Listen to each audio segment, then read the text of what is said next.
किसान साथियों, बरसात का समय चल रहा है और ऐसे में कई तरह की फसलें किसान साथियों ने लगाई हैं। जैसे कि बात करें फसलों की तो धान, सोयाबीन, मक्का, अरहर, यह सारी फसलें बरसात के समय में लगाते हैं। और वेजिटेबल्स की बात करें तो मिर्च है, बैगन है, टमाटर है, लौकी, खीरा है, ऐसी जो फसलें होती हैं वो कई किसान साथी बरसात के मौसम में लगाते हैं।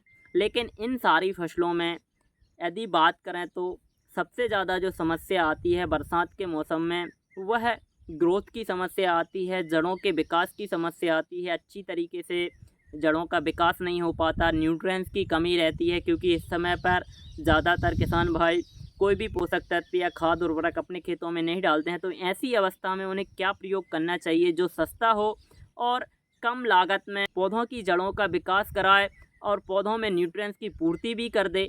तो किसान साथियों, आज की वीडियो में हम आपको बताने वाले हैं बरसात के मौसम में सबसे ज़्यादा उपयोगी एक ऐसा उर्वरक खाद जो जैविक होता है, जो ऑर्गेनिक होता है और एक मित्र बैक्टीरिया होता है, जिसका प्रयोग जब हम अपनी खेतों में कराते हैं तो आप देखेंगे कि उसका प्रयोग कराने के बाद से ही आपकी फसलों में एक नई चमक, एक नई जान आ जाएगी। तो किसान साथियों, आज की वीडियो में हम आपको बताने वाले हैं माइक्रोराइजिया के बारे में। माइक्रोराइजिया क्या होता है, यह कैसे काम करता है, इसका प्रयोग हमें कैसे कराना चाहिए और हमें अपनी फसलों में कब देना चाहिए। तो माइक्रोराइजिया के बारे में ए टू जेड जानकारी आपको इस वीडियो में मिलने वाली है। तो आप वीडियो में अंत तक बने रहें, वीडियो को पूरा देखें और चैनल पर नए हों और अभी तक चैनल को सब्सक्राइब ना किया हो तो प्लीज़ चैनल को सब्सक्राइब कर घंटी वाले आइकन को ज़रूर दबा दें। खेती से संबंधित सभी तरह की जानकारी आपको इस यूट्यूब चैनल पर मिलती रहेगी। तो किसान साथियों, मैं हूं निखिल रजक, स्वागत करता हूं आपका आपके पसंदीदा यूट्यूब चैनल खेत, किसान और गाँव में। किसान साथियों, जब हम अपनी फसलें अपने खेतों में लगाते हैं तो अधिक उत्पादन प्राप्त करने के लिए हम सोचते हैं कि हमारी फसलों से एक अच्छा उत्पादन हो और वो भी कम लागत में हमें उत्पादन मिले। लेकिन कई बार क्या होता है, हम अधिक उत्पादन लाने के लिए हम अपने खेतों में अधिक खाद उर्वरक जैसे कि फास्फोरस, नाइट्रोजन, पोटास, ऐसे पोषक तत्व अपने खेतों में देते हैं, लेकिन उनके भी हमें अच्छे से रिजल्ट नहीं मिल पाते, क्योंकि बरसात के समय में बारिश होती है और इसमें जब हम खाद उर्वरक देते हैं तो वो कहीं ना कहीं हमारे खेतों से बाहर बह जाते हैं। तो ऐसे में हमें मित्र कीट का प्रयोग करना चाहिए जो माइक्रोराइजिया है। यह माइक्रोराइजिया क्या होता है, यह माइक्रोराइजिया एक मित्र कीट है, मित्र फंगस है, जो हमारे खेत में यदि हम इसका प्रयोग कराते हैं तो यह कैसे काम करता है। पहले हम माइक्रोराइजिया के काम करने के बारे में समझेंगे कि माइक्रोराइजिया क्या करता है। यह ज़मीन में अंदर तक 20 से 30 फीट अंदर तक जाता है और वहाँ पर जो भी पोषक तत्व पड़े होते हैं, न्यूट्रिएंट्स पड़े होते हैं, जैसे कि बात करें तो फास्फोरस है, पोटेशियम है, नाइट्रोजन है, जिंक, मैग्नीज, कॉपर, आयरन, ऐसे जो पोषक तत्व हमारी खेत की मिट्टी में जो ज़मीन में पड़े होते हैं, जिनका अवेलेबल फॉर्म में नहीं होते हैं और पौधा उनको अपटेक नहीं कर पाते हैं, तो उन पोषक तत्वों को यह माइक्रोराइजिया पौधे की जड़ तक लाता है और जड़ में यह डाल देता है, जिससे कि पौधे को एक एनर्जी मिल जाती है, पोषक तत्वों की पूर्ति हो जाती है और अच्छे से वृद्धि विकास करने लगते हैं। उनकी जो रूट्स होती हैं वो बढ़ने लगती हैं, वाइट रूट्स ज़्यादा आती हैं और माइक्रोराइजिया वाइट रूट्स को बढ़ाने के लिए काम करता है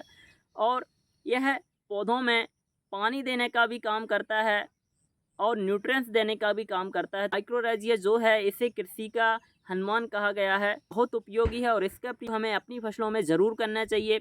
और यह मात्र 250 रुपये में 250 ग्राम आ जाता है। नैनो महिराजा के रूप में आप सोल से बुलवा सकते हैं या फिर आपके मार्केट में जो भी कंपनियां माइक्रोराइजिया को बना रही हूँ, आप वहाँ से इसको लेकर अपने खेत में प्रयोग कर सकते हैं। अब बात करते हैं हम कि माइक्रोराइजिया को हमें कैसे देना चाहिए और हम इसे को किस किस फसल में दे सकते हैं और कितनी मात्रा में। तो किसान साथियों, माइक्रोराइजिया को आप किसी खाद उर्वरक के साथ मिलाकर दे सकते हैं, जैसे कि हम कंपोस्ट खाद के साथ इसको 250 ग्राम, यदि आप नैनो महिराजा लेते हैं तो आप 250 ग्राम नैनो महिराजा को 50 से 60 केजी कंपोस्ट खाद में अच्छे से मिक्स कर लें और उसको 1 एकड़ में फिगवा दें। तो यह 1 एकड़ में 250 ग्राम काफ़ी होता है। यदि आप दूसरी कंपनी का महिराजा लेते हैं तो आपको 1 से 2 केजी प्रति एकड़ के हिसाब से इसको डलवाना होता है।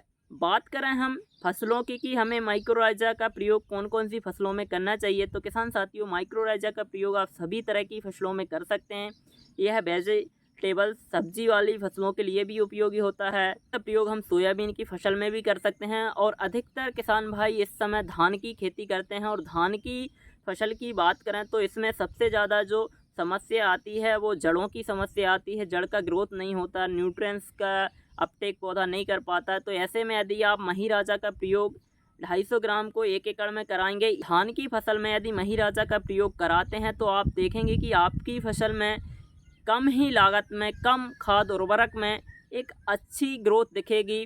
ज़्यादा कल्ले आएंगे, ग्रोथ अच्छी होगी और जो बाली आएगी वो भी शानदार आएगी, क्योंकि जो न्यूट्रिएंट्स आपने पहले से अपने खेत में डाले हैं उनको अवेलेबल फार्म में कर पौधे तक पहुंचा देता है और काफ़ी अच्छा काम करता है। तो किसान साथियों, मात्र 200 से 250 रुपये में आप अपनी खेती में पड़े हुए पोषक तत्वों का उपयोग कर सकते हैं और लागत को कम करके अपनी फसलों से रिकॉर्ड तोड़ उत्पादन प्राप्त कर सकते हैं। तो किसान साथियों, आज की वीडियो में दी गई जानकारी यदि आपको अच्छी लगी हो तो प्लीज़ वीडियो को लाइक करें, शेयर करें, कमेंट करें और चैनल पर नए हो तो प्लीज़ चैनल को सब्सक्राइब कर घंटी वाले आइकन को ज़रूर दबा दें, जिससे कि आने वाली वीडियो का नोटिफिकेशन आपको मिल जाए और आप उसका लाभ ले सकें। धन्यवाद, मिलते हैं नई वीडियो में। जब तक के लिए जय जवान जय किसान।